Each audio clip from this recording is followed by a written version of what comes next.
I am really passionate about historical European martial arts. I have spent over a decade traveling the world competing in various HEMA tournaments where I've won gold medals in longsword, saber, sword and buckler, and competitive cutting. Recently, I have begun dabbling in bowhurt. In fact, last year I was the ACS US National Polearms Champion. And my interest in medieval and Renaissance fencing and warfare has greatly influenced and informed the way in which I run role-playing games and design role-playing games. And I just want to quickly state that this video is not about how to make combat more compelling. There are already other videos on YouTube which do a good job of explaining the important relationship between personal conflict and physical violence so that your fights have actually some meaning. What I want to do instead is to examine some of the mechanical elements of combat and share my thoughts. And what I'm most interested in is trying to think about how to make combat in your tabletop role-playing game more intuitive. And I think there's a very important distinction between intuitive combat and realistic combat, because oftentimes when we hear the word realistic combat in reference to a role-playing game, we often think about really overly complicated rules. And whenever we have a rule set where players are paralyzed with choice, they have to frequently consult their rule books, look at charts, this slows down gameplay and it makes fights boring. And I don't think it's necessary to try to come up with a perfect simulation of a sword fight. In fact, I would even go so far as to say that doing so is detrimental to gameplay.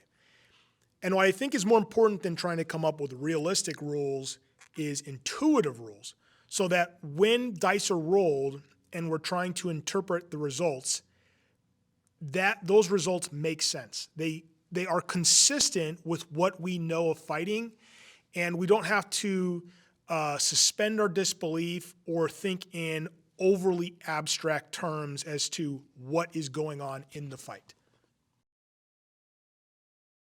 So the first thing I want to look at is attack rolls. And one of the problems I have with tabletop role-playing games, or at least some tabletop role-playing games, is that it's usually unnecessarily difficult for a combatant to land a strike on their opponent. My favorite tabletop role-playing game is Warhammer Fantasy Roleplay. I started off on first edition, and I could tell you horror stories of how aggravating combat in that game can be. You know, especially when we're talking about starting characters who only have like a 30% chance of hitting a target. You know, you would have several rounds where literally nothing is happening. No one is hitting anyone, and it's just a series of combatants whiffing against one another. And to me, that's not consistent with anything I know of fighting. It would actually make more sense if two combatants who are actively attacking one another with similar weapons, whether they were axes or swords or knives, it would make more sense if they're both hitting one another than it would be for them to be both missing one another.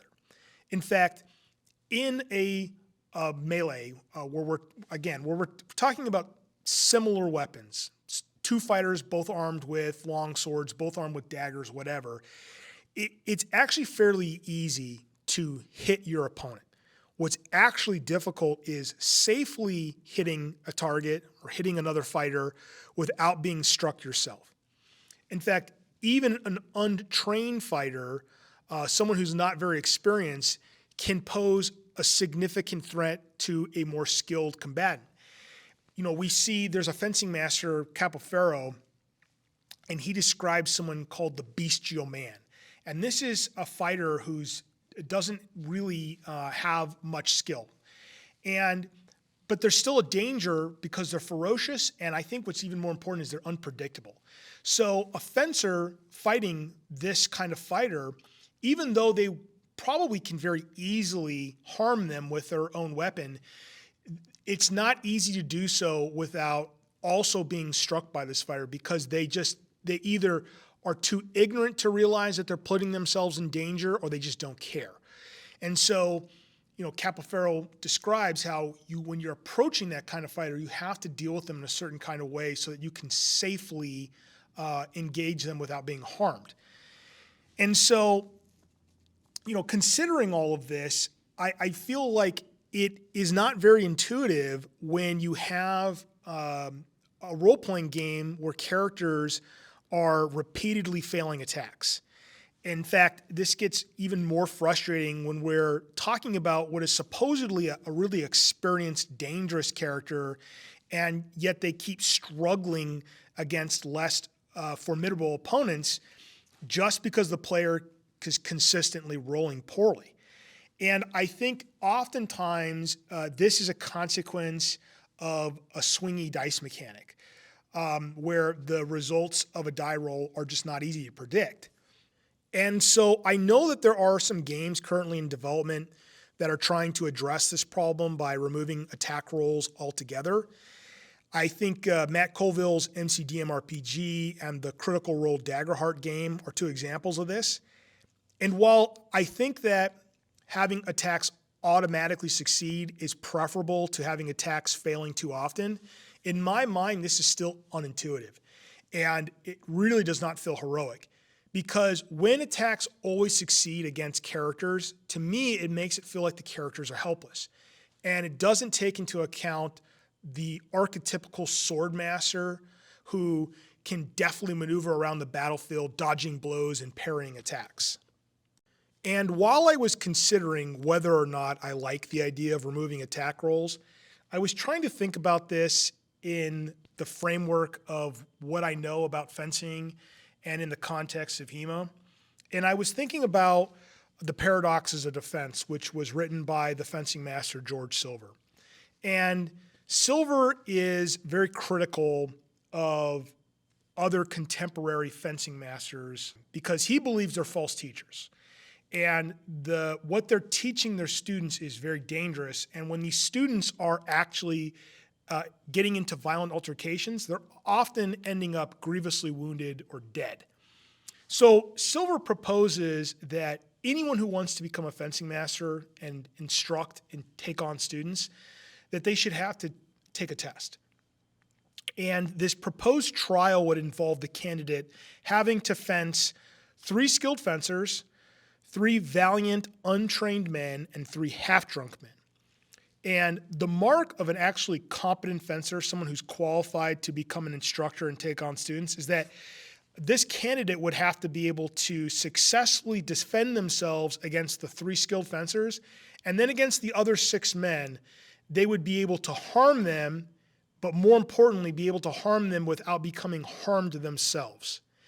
And so, when I'm thinking about this, I do think that the idea of just removing attack rolls altogether, there is no room for this kind of fighter. There's no room for the swordmaster.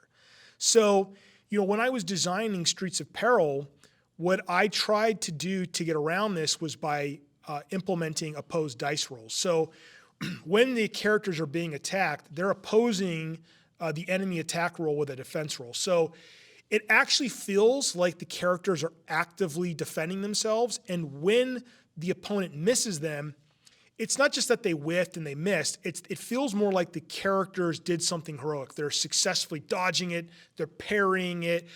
They're intercepting the blow with their shield. They're doing something cool. And the other thing we found while testing these opposed dice rolls is that really competent, skilled, dangerous characters, when they're facing opponents who are supposed to be less competent than them, well, the characters consistently are able to land attacks, which again, I think is important. The next topic I want to touch on is armor and how it functions in role-playing games. For example, in D20 systems, armor class is the target number for an attack roll, and it usually expresses how agile a combatant is or how much armor they're wearing. But I think that using one statistic like this to represent all forms of defense, it doesn't accurately reflect the realities of fighting. And that's because a combatant who depends on their mobility to dodge attacks is different than one who relies on their armor to deflect blows. And I think there should be a mechanical distinction between the two. And that's because an attack which lands on an armored fighter can still potentially harm them, whereas an attack which entirely misses is harmless. You know, armor does work really well. You know, more often than not, if a weapon strikes an armored location, it's probably not going to do much and maybe it leaves a bruise. You know, but we can look at modern Bohurt matches where fighters are wearing really heavy, thick armor, probably heavier and thicker than what the historical counterparts are. And while, yes, more often than not, you know, these fighters are safe, they're just getting bruised, there are times when fighters get seriously injured.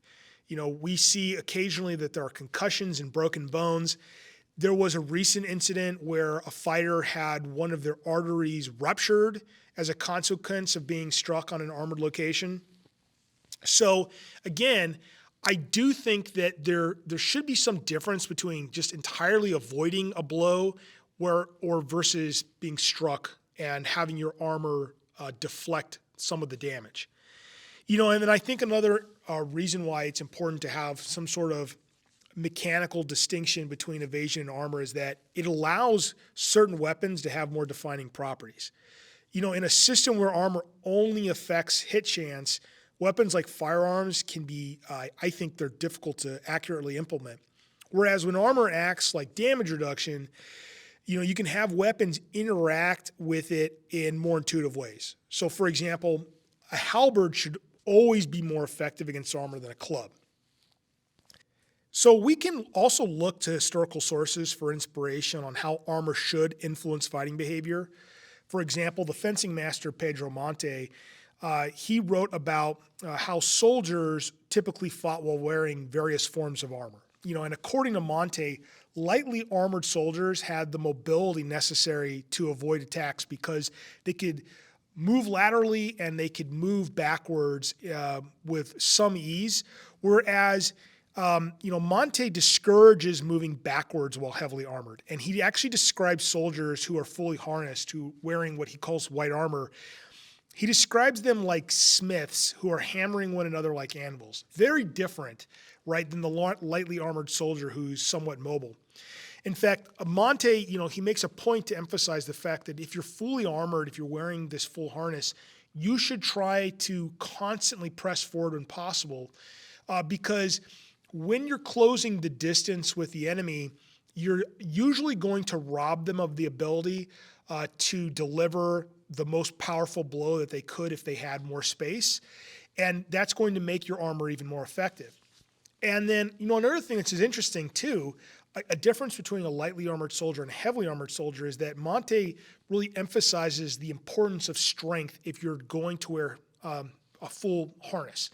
You know, Monte says that a contest between two fully armored men is usually going to be decided by who's stronger.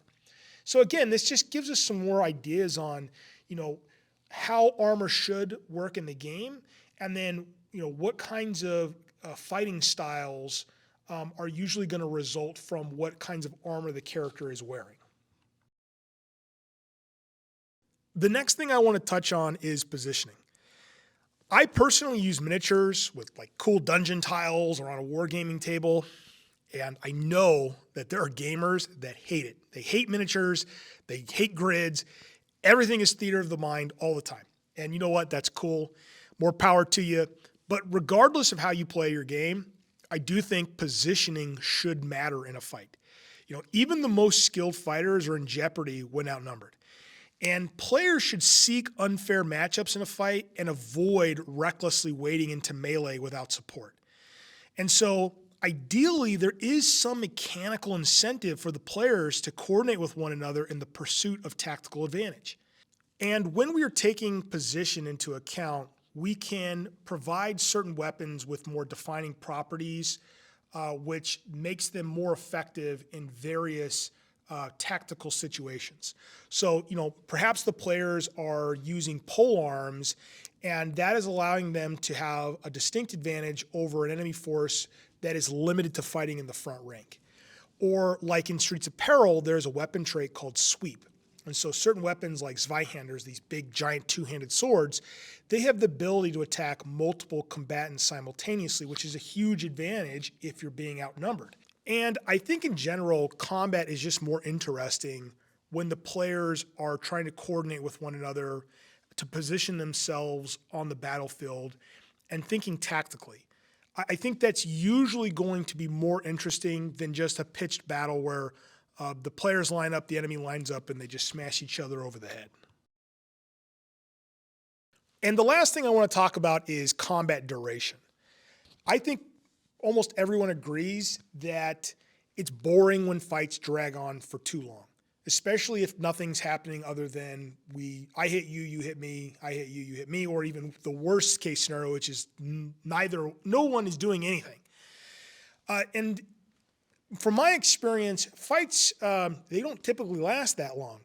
You know, when we're simulating a sword fight with sharp swords and HEMA, you know, typically what would potentially be a fight-ending blow, someone's going to land that, or both fighters are going to land that fairly quickly within one or two exchanges. It's not that common that two fencers are going to face off one another. Steel's going to go flying, and then no one's going to get hit.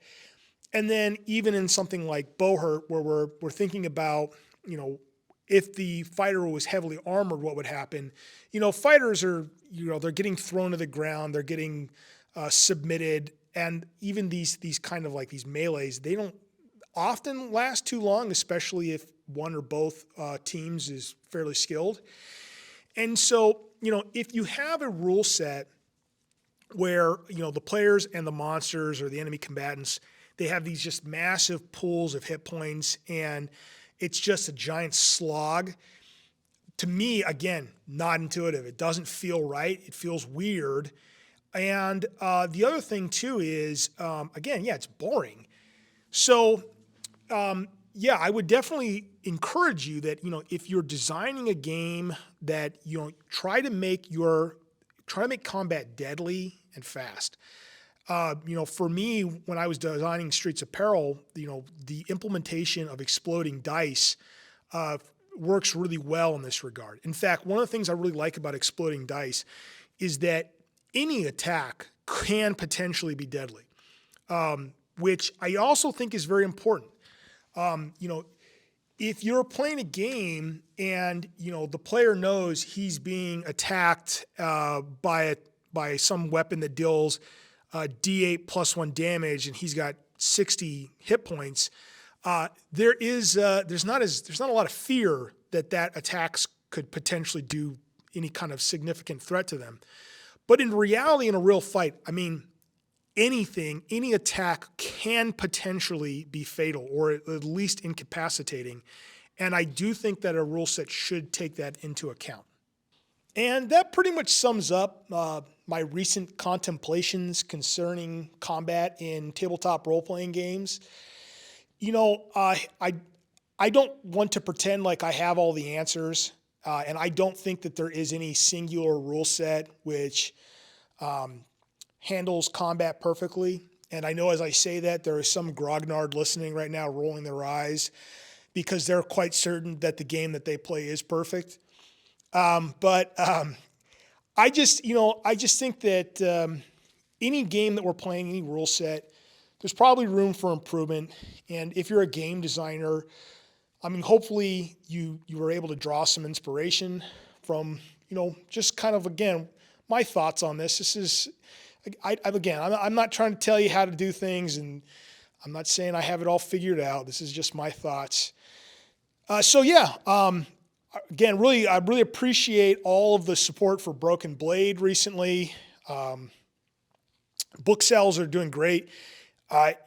Getting lots of great feedback. People, you know, letting me know that they're really enjoying playing Streets of Peril.